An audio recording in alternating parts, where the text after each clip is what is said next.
जय Sai Ram. Welcome to बंदे हैं हम साई के। आज मैं आप लोगों को बाबा की कृपा से एक्सपीरियंस तो सुनाऊंगी, लेकिन उससे पहले आज मैं कुछ बातें कहना चाहती हूँ।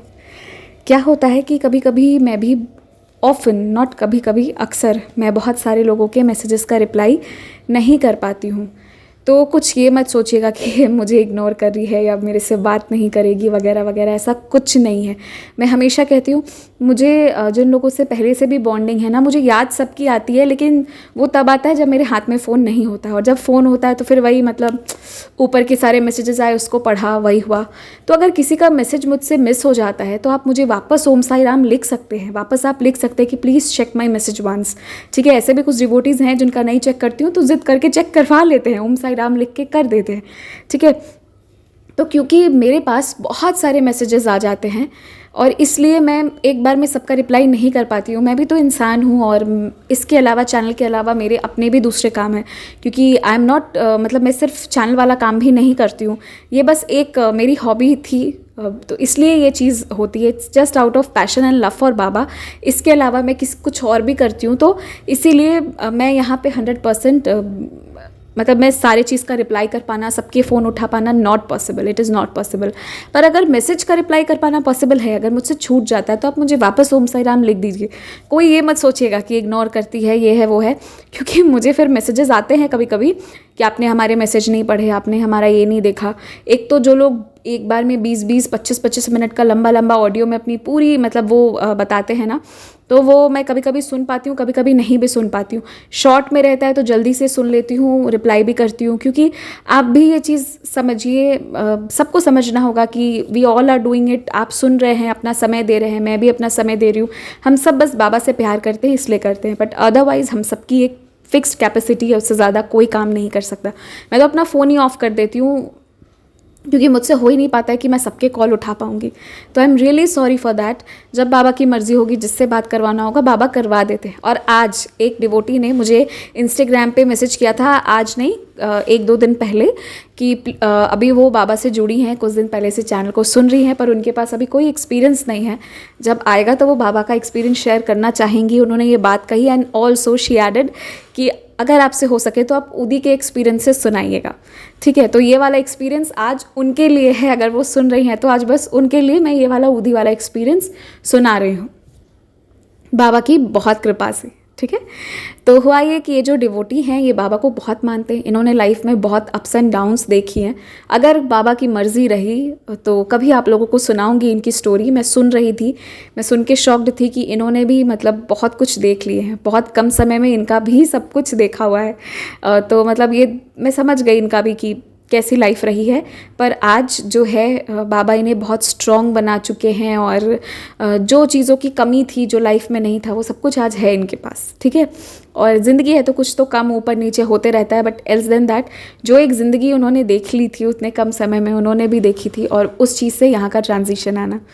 तो अब क्या हुआ कि ये बाबा को मानने से पहले से संतोषी माँ को बहुत मानते थे, तो ये मानते भी हैं, आज भी मानते हैं। और इन्होंने ही मुझे सबसे पहली बहुत सुंदर संतोषी माँ के मंदिर की एक फ़ोटो भी भेजी थी, क्योंकि उससे पहले मैंने एज सच संतोषी माँ का स्पेसिफिकली मंदिर मैं पता नहीं गई हूँ या नहीं गई हूँ, मुझे नहीं पता। जनरली हम दुर्गा माँ के मंदिर ही जाते हैं ना, तो वही मुझे उतना ही याद है। तो क्या हुआ कि इनके साथ ये एक दिन ऑफिस से आए। ऑफिस में इनका हल्का हल्का सर दुखना शुरू हुआ, जो तकरीबन 4-4:30 के आसपास से, और शाम होते होते तक वो बहुत ज़्यादा दर्द होने लगा। इतना ज़्यादा होने लगा कि वो आए, चाय और उन्होंने ब्रेड ली। उसके बाद रात में उन्होंने सिर्फ एक रोटी खाई। ठीक है, क्योंकि उनकी तबीयत बहुत ख़राब लग रही थी, बहुत ज़्यादा। और तबीयत ख़राब इन द सेंस कुछ नहीं हो रहा है, पर हेडेक इतना ज़्यादा विच इज़ अनबेयरेबल पेन होना शुरू हो गया। तो इसके बाद इन्हें कुछ समझ में नहीं आया, और रात में जो है ना ये लोग फिर ऊपर चले जाते हैं सोने के लिए। तो ये उस दिन अकेले सोने के लिए ऊपर गए थे, और सारे बच्चे लोग जो है वो नीचे पढ़ रहे थे, तो ये ऊपर चले गए कमरे में। अब वहाँ चले गए तो इन्होंने, इनके साथ हमेशा उदी जो है वो अपने मोबाइल के पीछे कवर में वो रखे रहते हैं, और जो एक बॉटल है वो पानी लेकर ही जाते हैं, ताकि रात में अगर प्यास लगे तो पानी इजीली अवेलेबल हो। तो वो रात में सोने चले गए। उन्हें लगा कि शायद अब आराम करूँगा तो सर दर्द ठीक हो जाएगा, हो जाता है कभी कभी, लेकिन वो नहीं हुआ। उनका दर्द इतना होता रहा, इतना होता रहा कि रात के 3 साढ़े 3 में, मतलब सुबह हो चुका था, उनका सर दर्द से फटा जा रहा था। उनकी इतनी हिम्मत नहीं थी कि वो नीचे जाएं या किसी को कुछ भी कहें, बस उन्हें लग रहा था कि वो मर जाएंगे, इतना ज़्यादा पेन था। तो अब ये जो चीज़ हुई उनके साथ, इसको मैं कैसे शब्दों में समझाऊं कि कितना एक्सट्रीम कंडीशन था। ये आप लोग खुद ही समझिए, जो लिसनर्स, जो भी भावा के बच्चे सुन रहे हैं इसे, कि उन्हें ये अनुभूति होने लगी कि भाई अब नहीं बचूंगा, बहुत ज़्यादा हेडेक होना। और उन्होंने उस वक्त सोचा भी कि इसको मतलब किस मैसेज करूं, क्या करूं, किसी को मैसेज करूं, पर एक वो होता है ना कि पेन इतना ज़्यादा कि उसके सामने कुछ समझ में नहीं आ रहा है, कुछ नज़र नहीं आ रहा है, बहुत दर्द, बहुत तड़प। तो फिर इन्हें उदी का याद आया जो इनके फ़ोन के पीछे था। ठीक है, वैसे तो ये चाहते तो फ़ोन करते, अगर कोई उठ पाता तो उठ जाता, पर वही है ना कि जो होना लिखा रहता है वही होके रहता है। तो उस वक्त उनके हाथ से किसी को कोई फ़ोन नहीं गया, किसी को कोई मैसेज नहीं गया, पर वो तड़प रहे थे खुद दर्द में। एंड सुबह ऑफिस भी थी उनकी। उसके बाद उन्होंने कुछ नहीं किया। उन्हें उदी का जैसे ही याद आया, उन्होंने अपने फ़ोन से उदी निकाली, फ़ोन के पीछे कवर में जो रखा हुआ था, एंड उन्होंने उसे जल में मिलाकर तो ग्रहण करते ही हैं, पर उन्होंने उस दिन उदी का एक उदी और जल मिलाकर एक थोड़ा सा उसको लिक्विड फॉर्म में बना लिया और उस लेप को अपने पूरे सर पर उन्होंने लगा लिया। वो पूरा उदी, कह लीजिए उदी ऑइंटमेंट था जो उन्होंने पूरा अपने सर में लगाया। और बाबा जी से कही, बाबा कम से कम 1 घंटा ही सही पर सोने तो दो, अगर नहीं सोया तो सुबह ऑफिस कैसे जाऊंगा, और ऑफिस जाकर काम भी करना होता है। ऑफिस में सारा प्रेशर इनके ऊपर आता है। इनके जो सीनियर्स हैं वो इन पे बहुत ट्रस्ट करते हैं, because he is a very loyal worker since 20 years, उससे भी ज़्यादा। तो फिर इनके ऊपर वाले लोगों की जिम्मेदारी भी इनके ही कंधे पर रहती है। ठीक है, कर वो लोग डेफिनेटली जा उनके नेम से रहा है, पर करते ये हैं क्योंकि लोग इतना ट्रस्ट करते हैं कि यहाँ तक कि इनको चाबी भी देकर जाते हैं, ठीक है, कुछ चीज़ों का। तो बहुत पर्सनल चीज़ें हैं, तो सब कुछ मैं बता नहीं सकती चैनल पर। अब ये वाली चीज़ थी कि काम की भी जिम्मेदारी है, और इधर तबीयत जो बिल्कुल ठीक नहीं लगे, सर ऐसा दर्द हो रहा लगे कि क्या हो जाएगा, मौत हो जानी है, ऐसा लग रहा था।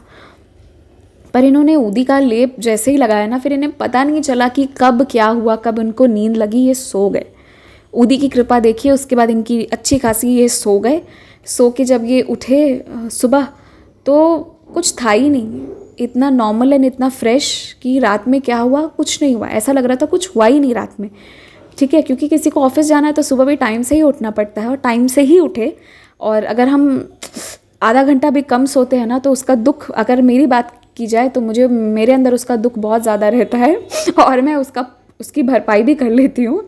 लेकिन ये सोए 3:30 के बाद इतना देर से, और सुबह बिल्कुल फ्रेश होके अच्छे से उठे और फिर अच्छे से अपना काम करने ऑफिस गए। तो यहाँ मैं आपको उदी की कृपा बता रही हूँ। उदी की कृपा पता है, मानो तो वो राख है और मानो तो वो स्वयं साईनाथ है। तो उदी की इतनी कृपा उनके ऊपर हुई कि वो अच्छे से सोए भी और सुबह उठे तो it was a fresh morning like the other days. बाकी दिनों की तरह उस दिन भी उनका वो एकदम अच्छा खासा दिन था। तो ऐसा कुछ नहीं हुआ कि रात की वजह से कोई भी अफेक्ट हुआ। तो जब हम बाबा से हेल्प मांगते हैं, बाबा के पास जाते हैं, तो बाबा हमारी मदद ज़रूर करते हैं। देखिए, मैं ज़्यादा कुछ नहीं जानती, मैं स्पिरिचुअलिज्म में मैं बहुत आगे बिल्कुल नहीं हूँ, मैं एकदम स्टार्टिंग है या जो भी बोल लीजिए, मुझे कुछ नहीं पता। मुझे बस इतना ही पता है जो मैं आप सबको भी बताना चाहती हूँ, जो हो रहा है वो बहुत अच्छे के लिए हो रहा है, और आगे जो होगा वो इतना अच्छा होगा जो हमने सोचा भी नहीं। और जो हो रहा है क्योंकि वो हमारी साईं की मर्ज़ी से हो रहा है, तो इसलिए वो सबसे अच्छा होगा। तो बस विश्वास रखिए सिर्फ बाबा पर। मुझे और कुछ नहीं पता, ना मुझे कोई पूजा पता है, ना कोई विधि मालूम है, और ना मुझे ज़्यादा मुझे ठीक से साईं सच्चरित्र जी की बातें भी मालूम नहीं है। ठीक है, मैं उसमें से आती हूँ, लेकिन बस इतना जानती हूँ कि अगर आप विश्वास बहुत रखते हैं ना, आप नहीं पढ़ते हैं साईं सच्चरित्र जी, कोई बात नहीं, लेकिन सबसे पहले और सबसे ज़रूरी चीज़ है विश्वास रखना। बाबा सबसे अलग अलग काम करवाते हैं।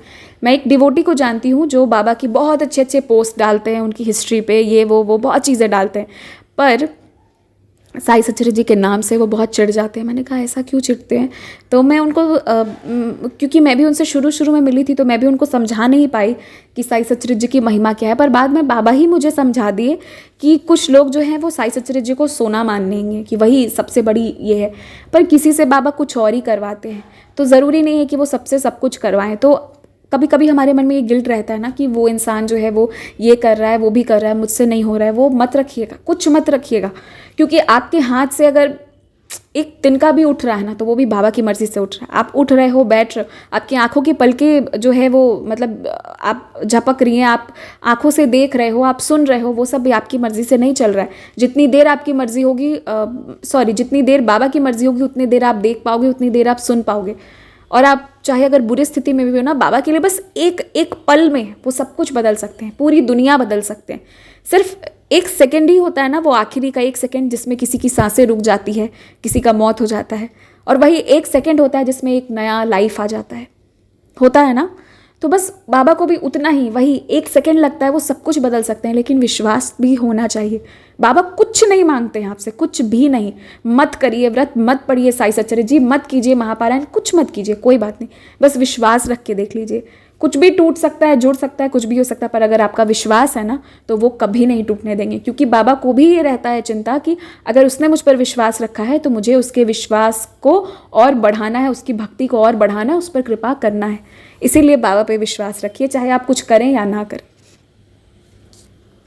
पास्ट कुछ दिनों से मैंने बहुत सारी बातें नहीं कही, बहुत सारी बातें नहीं की, क्योंकि मेरे पास कुछ लोगों के मैसेजेस आते थे कि आप जब एक्सपीरियंस सुनाते हो तो उसको काफ़ी कंसाइज करके सुनाइए, सिर्फ एक्सपीरियंस सुनाइए। तो इसलिए भी मैं थोड़ा चुप हो गई, वरना मुझे बोलना, बातें करना बहुत पसंद है, वो मैं बहुत देर कर सकती हूँ, दिन भर भी कर सकती हूँ ठीक है, तो फिर इसलिए नहीं करा। पर आज मुझे लगा कि नहीं, आज मैं अपनी बातें बोलूँ। कभी कभी हमें बोलना चाहिए, क्योंकि मैं खुद ही हूँ जो महापारायण के लिंक्स शेयर करती हूँ, महापारायण के बारे में लोगों को कहती हूँ कि आप महापारायण ज़रूर कीजिए। पर मुझे भी बाबा ने बस एक ज़रिया बनाया है, उसमें से भी वो बहुत सारे लोग आते हैं, वो छोड़ के चले जाते हैं, वो सिर्फ इसलिए क्योंकि बाबा की मर्ज़ी नहीं है कि वहाँ रखे। बाबा की कहीं और मर्ज़ी है तो वो कहीं और रखेंगे। मतलब मैं बस ये कहना चाहती हूँ कि आप कुछ भी कर पाते हो या कुछ नहीं कर पाते हो। मैं ऐसे भी लोगों को जानती हूँ, मिल चुकी हूँ, जिनको पढ़ना भी नहीं आता है, वो कुछ नहीं करते हैं, वो सुन भी नहीं पाते हैं साई सच्चरित्र जी, कुछ नहीं करते, लेकिन बाबा की कृपा निरंतर उन पर हो रही है, क्योंकि उनका विश्वास बहुत ज़्यादा है। तो बाबा ना बस विश्वास, सिर्फ भक्ति के प्यासे हैं। अगर आप बाबा को प्यार दोगे ना तो बाबा आपको इतना प्यार देंगे, वो पूरी दुनिया ला के रख देंगे। पर बस प्यार दीजिए, विश्वास दीजिए। और कभी कभी चीज़ें कुछ गलत होती है ना, तो उसको भी एक्सेप्ट कीजिए कि जो हो रहा है अच्छे के लिए हो रहा है, क्योंकि हमारे लाइफ में बाबा हैं। जो हो रहा है तो बाबा की मर्ज़ी से हो रहा है, तो गलत होगा ही नहीं, अंततः सब बहुत अच्छा होगा। इस विश्वास पे आगे बढ़ते जाइए, ठीक है। और बस चिंता नहीं करना है, चिंता अपनी सारी बाबा को दे देना है, और आपको बस स्टेबल रहना है। Always be stable, be strong and take care. जय साई राम। जय साई राम। अगर आप भी अपने एक्सपीरियंसेस हमारे साथ शेयर करना चाहते हैं तो हमारे व्हाट्सएप नंबर, जो आपकी स्क्रीन पर भी मेंशन्ड है, 6206008273 पर भेज सकते हैं। कृपया इस नंबर पर कॉल ना करें, कॉल पिक नहीं किया जा सकता है, लेकिन आप अपने एक्सपीरियंसेस हमें लिखकर ऑडियो या वीडियो के फॉर्म में भेज सकते हैं। आप चाहें तो हमसे इंस्टाग्राम पर भी जुड़ सकते हैं। इंस्टाग्राम का पेज आपकी स्क्रीन पर शो कर दिया जाएगा। और अगर आपका मन हो तो आप ईमेल आईडी के थ्रू भी हमसे कांटेक्ट कर सकते हैं। हमारी ईमेल आईडी है bandeheham@gmail.com। एंड प्लीज़ ध्यान दीजिएगा कि इसकी स्पेलिंग पर, सही स्पेलिंग पर मेल भेजिएगा। बहुत सारे लोगों की ये शिकायत होती है कि उन्होंने हमें मेल किया पर वो जा नहीं रहा है, तो स्पेलिंग पर ध्यान दीजिएगा। बंदे BANDE, बंदे हैं, HAIN हैं, हम HAAM, हम साई के SAIKA @gmail.com। आपकी स्क्रीन पर ईमेल दिया गया है। I request all of you कि please correct email ID type कीजिएगा तो आप हम तक पहुंच पाएंगे। जय साई राम।